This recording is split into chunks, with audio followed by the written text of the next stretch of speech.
call this the story of the great gold robbery.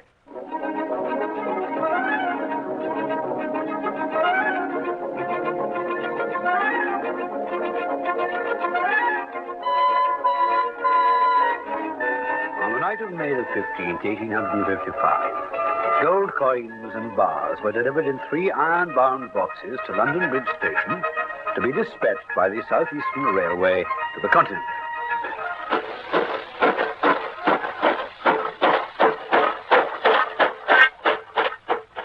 These boxes had been sealed and weighed by the carriers. At the railway station, they were placed in safes that were considered impregnable and transferred to the Folkestone boat train under care of the guard. Each safe had 2 locks, and duplicate keys were in the possession of trusted servants of the railway company at London Bridge, at Folkestone, and with the captain of the Channel boat.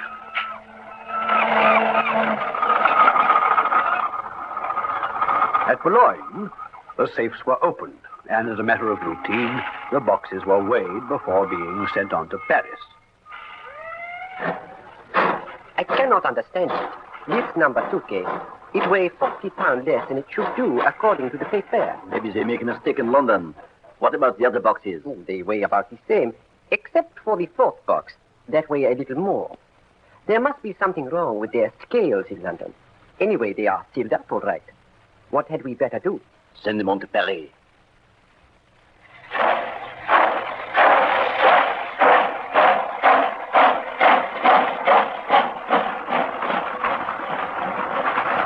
And so it was not until the boxes reached Paris that they were opened.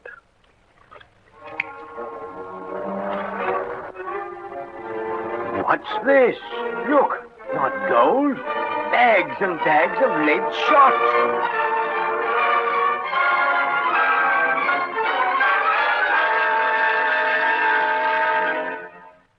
Gold, weighing over 200 pounds, worth today a small fortune, and even at this time of a value exceeding 12,000 pounds, had been extracted. In its place were neatly sewn bags of lead shot. Somewhere between London and Paris, one of the cleverest robberies of the age had been perpetrated. Nowhere was the slightest trace of how the trick had been done.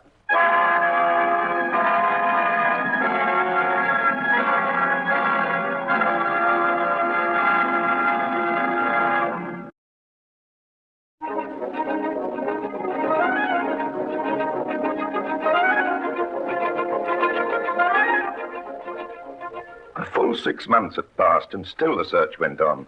The first clues came, as is often the case, through a woman's jealousy. Her name was Fanny Kay, a simple girl, but when roused, she was as jealous as anyone else.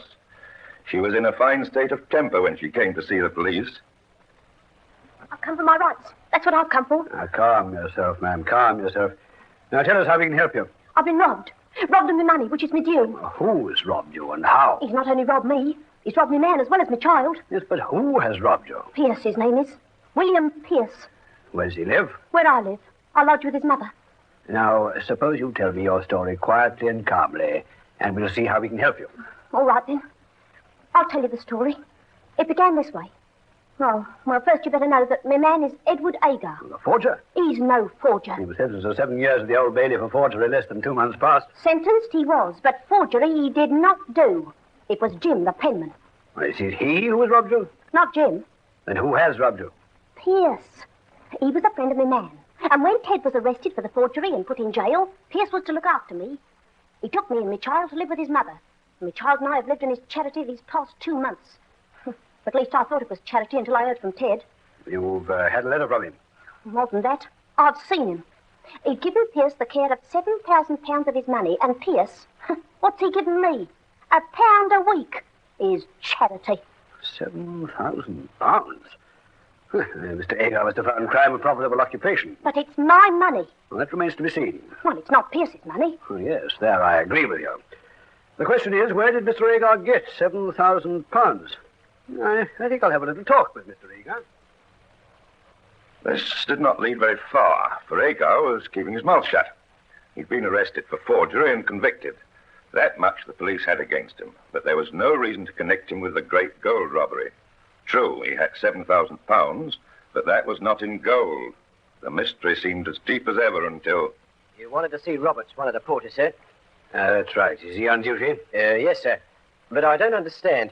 He wasn't on duty the night of the robbery. No, he wasn't, but he was on the following day, and we've already questioned all the porters who were on the night of the robbery. Yes, sir. But when Roberts was on duty, the gold was aboard the boat on its way to France. Not all the gold, remember that. Anyway, I'd like a word with Roberts, the porter. Come along with me. Yes, Roberts is my name. You were on platform until the day after the gold robbery. That's right, sir. It must be a hard job of porter's work. Well, it's not an easy one. Sometimes the luggage you have to lift is very heavy, eh? Pretty heavy, sir. And when it's very heavy, the passengers are glad to have you carry it. I say they are. Not always, though. What do you mean, not always? Well, it's funny you should mention it, sir, but it was the very day after the gold robbery. I was on duty on the platform, and a couple of passengers with 2 big travelling bags were taking a train to London. What happened? Well, I picked up their bags, at least I tried to, and my, they were heavy. Well, but you carried them all the same. No, sir. No, I'll never forget what happened. One of them fair snapped at me, he did. Leave it alone, porter. Why, what's the matter, sir? Leave that bag alone. All right, sir. You want to carry it yourself? I certainly do. Can I see your ticket, then, sir? Very well. Thank you, sir. But these are from Ostend. Well, what of it? Well, there's no boat in from Ostend today, sir. We came yesterday. Oh, very good, sir. You're sure I can't carry your bags? No, but here's 2 shillings for you. Thank you, sir. Well, that's a howdy, sir. All right, man, give the bags to me.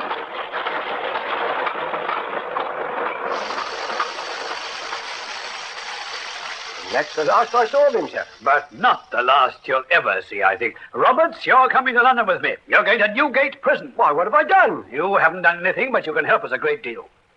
I want you to see if you can recognize the passenger you met that day. Roberts, the porter, was brought up to London and identified Agar as the mysterious passenger. Still, Agar refused to talk. But now, the first link in the chain of evidence was complete, and the hunt was on.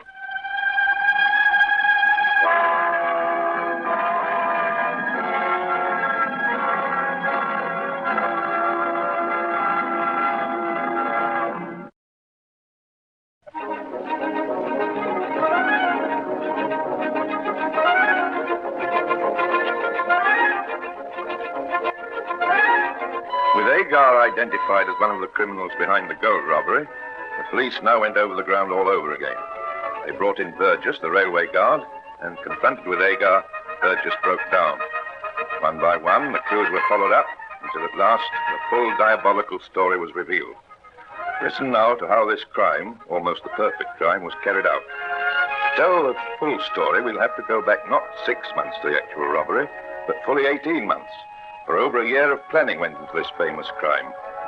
Edward Agar was the mastermind, and yet the original idea came from a minor criminal known as Ted Pierce.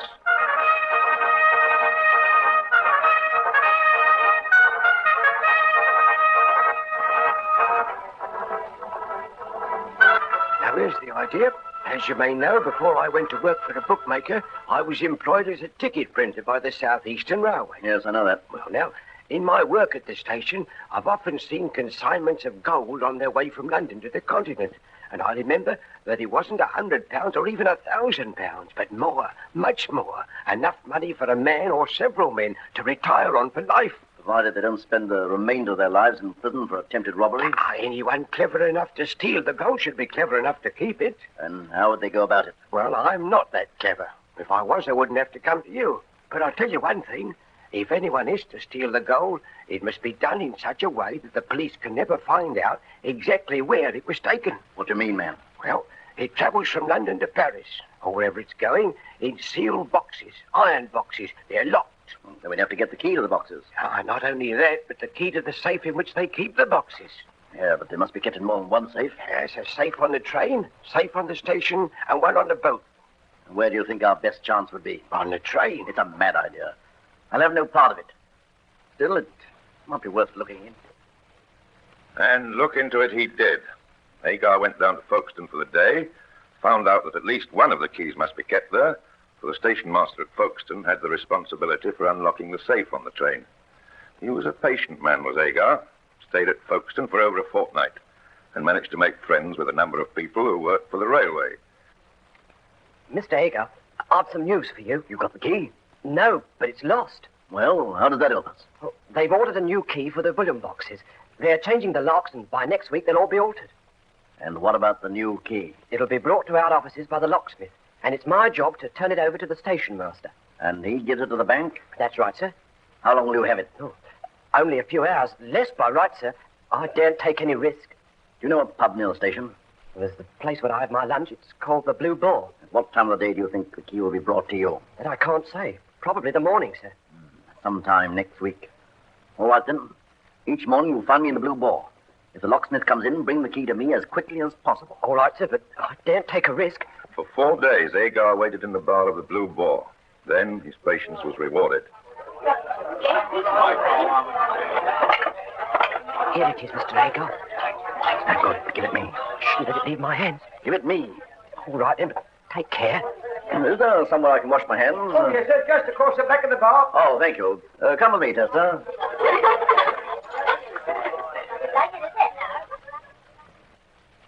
Agar had with him the necessary wax from which to take an impression. Within 20 minutes, the original key was back at the station, and Agar was busy making a duplicate. So far, he'd only had the key to the boxes. Before they could embark on the crime, they must also have the key to the safe. Back went Agar to Folkestone, this time determined to succeed. He masqueraded under the name of Mr. Archer. Pierce had been entrusted with £200 in gold, which he was to have packed, insured, and sent by train to Mr. Archer at Folkestone Station. As Agar himself had reasoned, You see, Pierce, if it comes to Folkestone, it'll have to go into the bullion safe. To get it, somebody at Folkestone will have to unlock that safe. And I can see where they keep the key. everything went according to plan. Agar returned to town a few weeks later, but he came back. That morning he was on hand at the harbour station when the boat train arrived.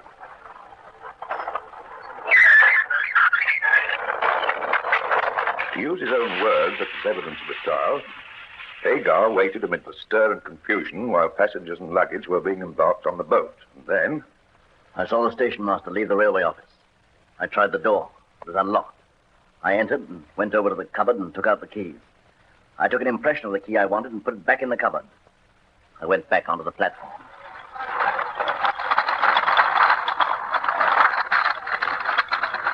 the scene was set.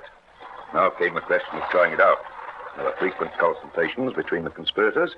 How were the keys to be tested?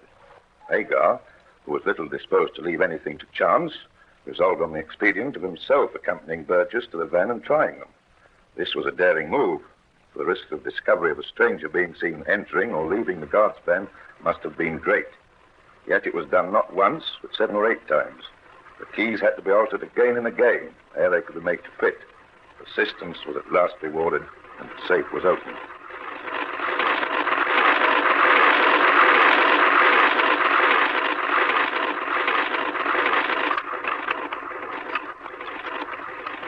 There, man. It's open. We've done it.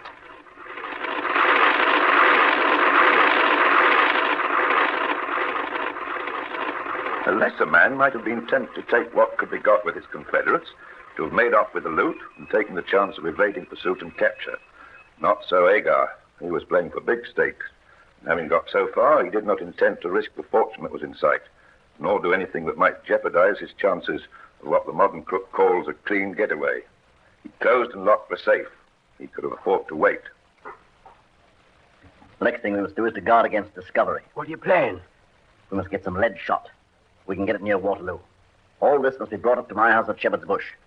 We'll make it up into cloth packages. But how can we get it to the station? I don't like it. It sounds dangerous. Nonsense. It's more dangerous if we don't take these precautions. We'll put the packages of lead in leather courier boxes. They have to be specially made. We can't carry those to the station. Why not? They go inside traveling bags. We'll have to rehearse it over and over again. We can't be too careful. Almost nightly, for a couple of weeks, Pierce and he left the former's house, carrying carpet bags and with courier bags strapped to their persons under big cloaks. Pierce wore something of a melodramatic disguise, a black wig and whiskers. But, after all, there was some astuteness in disguising before the commission of a crime when it was less likely to be suspected than afterwards. If anyone should chance to notice him, the description would be misleading. And even if his disguise was penetrated, however suspicious it might seem, it was not illegal. After many fruitless journeys, the moment came. On May 15th, 1856, The two took a cab from a Camden Town public house to the appointed spot. I had word from Tester. When's it to be? Tonight. And it's £20,000 in convenience. So come along, we'll get started.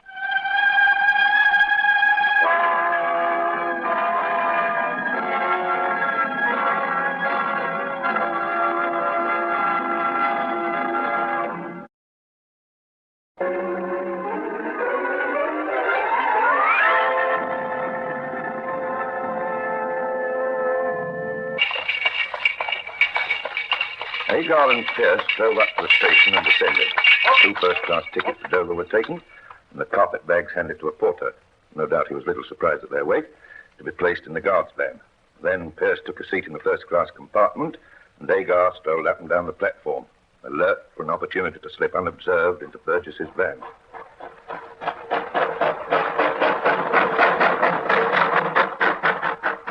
All went according to plan. After months of planning, patience, of ingenuous overcoming of obstacles, they were at last in a position to make their coup. One may picture Hagar busily at work by the light of the guard's lantern immediately after the train steamed out of the station.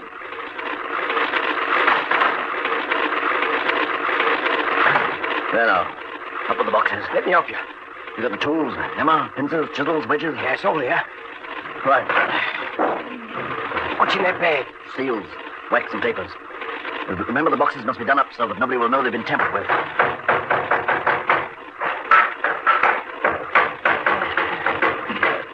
And up with the lid. There. Gold. Right. Take out just enough to fill this small bag. We'll get the rest out and then packed up in a few minutes.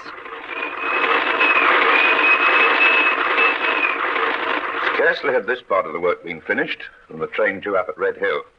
Here it had been arranged that Tester should be in waiting. Swiftly and unobtrusively, Burgess passed the black bag to him. He was to carry it back to town while his confederates finished the job.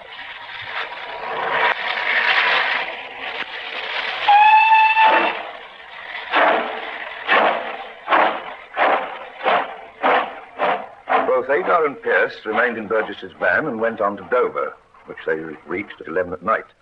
There, the two rogues alighted and, carrying their plunder, gave up their tickets and went to an hotel near the station where they ordered supper, explaining that they'd driven in and were going to London by the 2 a.m. train.